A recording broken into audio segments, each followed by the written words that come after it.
Imagine the Indian Ocean just before sunrise. A sheet of dull silver, hammered flat by the night wind. Lanterns glow along the Lamu Channel. Far inland, the highlands lift like a dark wall. Between the two, Kenya stretches like a spring under tension, waiting. If you came for a postcard, you're late. The Kenya Defense Forces don't do postcards. They do patrols at 3 a.m., landing strips that only appear when you're already on final, and a phone tree that reaches allies in 3 time zones before your coffee cools. Keep that picture in your head, because when we talk about how powerful the Kenyan military is, we're talking about how all of this, terrain, kit, experience, and friends, snaps together in moments that decide everything. Kenya's modern hard power story pivots on 2 decisions that changed the playbook. First, to carry the fight against al-Shabaab beyond the border. Second, to wire itself tightly into Western training, logistics, and intel pipelines. The headline moment was a 4-day operation in 2012 when Kenyan forces, together with Somali partners, took Kismayo. The assault opened before dawn with an amphibious landing north of the city. 7 ships on the horizon, jets overhead, and a ground thrust closing from Afmadao. Kismayo fell. Al-Shabaab lost its main port. For a regional military, that's not a vignette. It's a credential that says we can plan, move, and hit from sea, land, and air. Fast forward to Washington, D.C., May and June 2024. A state visit, big promises, and then the ink that matters. The United States formally designated Kenya a major non-NATO ally, the first in sub-Saharan Africa. That status doesn't magic wand new divisions into existence, but it does grease the skids for training, financing, tech transfer, and prioritized support. The quiet things that keep helicopters flying and radios talking. It also says out loud what Kenya's last decade has proven. This is a partner you can plan with. Now, open the kit locker. Start with the Army's fist, the Vickers Mark III main battle tank. No, it's not draped in reactive armor cosplay, and it won't break the internet with stealth angles. What it will do is put a 105mm L7 round where the gunner tells it to, again and again, with a Detroit diesel 12-volt 71T pushing a 39-ton hull that mechanics actually understand. In a fight where roads turn to ruts and dust eats optics, rugged beats glamorous. Kenya was the launch customer for the Mark III. The crews know the beast down to its rattles. Armoured cavalry and wheeled infantry back that punch with something less flashy but just as vital: endurance. If you want a visual, picture a wedge of Vickers hulls anchoring a crossroads west of Garissa, while wheeled recon elements range ahead on flanks that look like the moon. The radio snap, the dust hangs, and somewhere above the noise you hear the mosquito whine of a light attack helicopter setting up a gun run.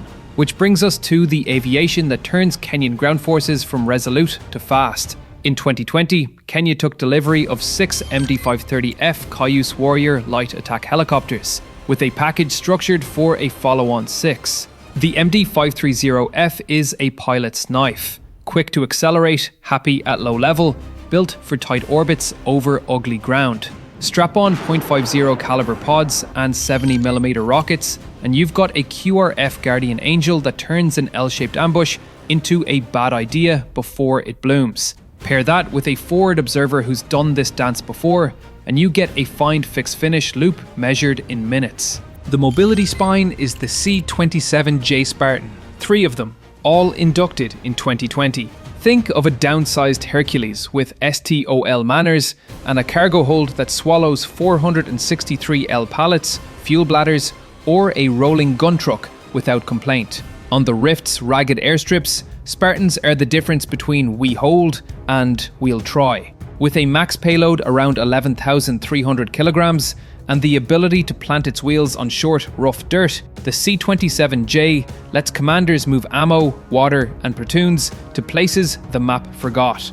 At the top of the Air Force's pyramid sits the F-5, old by birth certificate, dangerous by habit. Kenya's F-5EF fleet has been augmented with ex-Jordanian airframes and avionics work that keeps the cockpit honest. The Tiger II's Emerson APQ-159 radar is no AESA wonder, but its 40 nautical mile envelope and low side lobes make it a credible set for the air policing and strike roles Kenya actually flies. On alert at Laikipia, an F-5 is the angry gatekeeper. In a strike loadout, it's a scalpel for targets that would chew a helicopter to pieces. Shift to the waterline. The Kenya Navy is not built for blue water showdowns. It's built to make the Swahili coast a nasty place to sneak into. The 85-meter KNS Jaziri gives maritime commanders endurance offshore, while Shupavu and Shujaa-class large patrol craft, both refitted mid-life, grind out the hard miles nearshore, escorting, boarding, and, when necessary, delivering Marines to sand their boots on unfriendly beaches. Nyayo-class boats, once missile-armed, now serve mostly as patrol workhorses after refits. The through line is practical sea denial, not prestige. And the boarding at 0-200 in chop specialists? That's the Special Boat Unit at Manda Bay, a formation raised with US Special Boat help that has quietly trained class after class of operators for VBSS, interdiction, and coastal raiding. If you need an image, take a 25-foot defender screaming alongside a dhow that suddenly realizes it picked the wrong night to run dark past Lamu, ladders slapping the hull, the first Kenyan over the rail, already calling the angles. Okay, you want deployment maps, the kind you can draw on a whiteboard in a briefing tent. Here are 3 corridors that matter. 1. The Dobli-Laboy-Garissa axis, with the Boni Forest as the spoiler. This is the classic infiltration seam from Somalia. Kenya's answer is a layered grid. Ranger patrols, multi-agency forces under Operation Amani Boni, the evolution of Linda Boni, quick reaction heli-borne teams, and fixed wing on call for when a contact goes firm. 2. The LAPSSET corridor, from Lamu Port inland. The mandate here is route security, counter-IED, and rapid repair, because every hour a construction convoy sits idle is an hour the enemy can think. 3. The Mandera Triangle and Moyale fronts, where distance is the enemy and logistics is the war. If you can move fuel, parts, and water across that landscape faster than a cell can plan, you win by existing. Now, the numbers that anchor the narrative. The World Bank's last consolidated count shows about 24,000 armed forces personnel in 2020, a baseline that fits with how Kenya fights: lean, highly tasked, and reliant on coalition enablers. Budget-wise, the 2025-26 cycle pegs defence allocation in the ballpark of 170 to 200 billion Kenyan shillings, depending on line item counting across police and intelligence. It's not a vanity budget. It buys spares, flight hours, refits, and training slots. In practice, that means MD-530Fs that aren't hangar queens, C-27Js that don't become lawn ornaments, and patrol craft that come home from Damon refits with more life in them.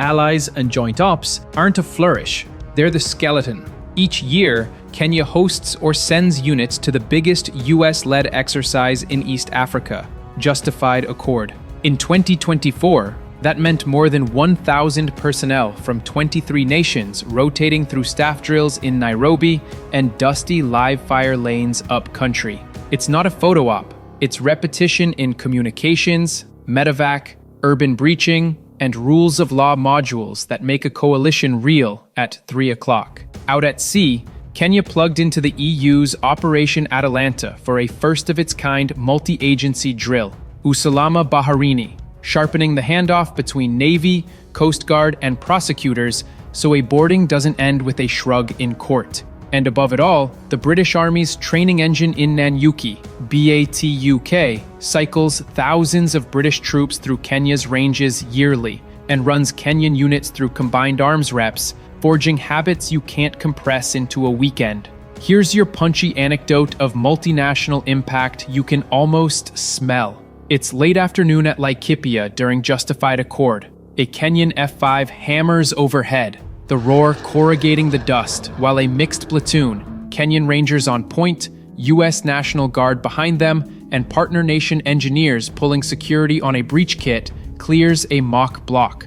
A casualty goes down. Medics from two flags move in without talking because the TTPs are the same. 10 minutes later, a C-27J punches down to a dirt strip for a white paint medevac drill. No one cares whose flag is on the tail. They care that the stretcher clicks into the rails and the aircraft is rolling by the time the dust catches up. Specific hardware, with the camera close enough to see the welds. On the Vickers Mark III, the gun is the Royal Ordnance L7 105mm, 50 rounds in the bustle and racks, feeding a stabilised sightline that East African crews have worked for decades. The engine is a 720 horsepower two-stroke Detroit, tough, loud, and supported by a spares ecosystem that doesn't require a Silicon Valley IPO. Maximum road speed, about 50 kilometers per hour. In practice, the limit is heat and dust, not horsepower. On the F5E, the Emerson APQ 159 radar's planar array isn't going to paint you a high-def weather picture, but its improved gain and doubled range over the older set gives Kenya what it needs for intercepts and basic strike queuing.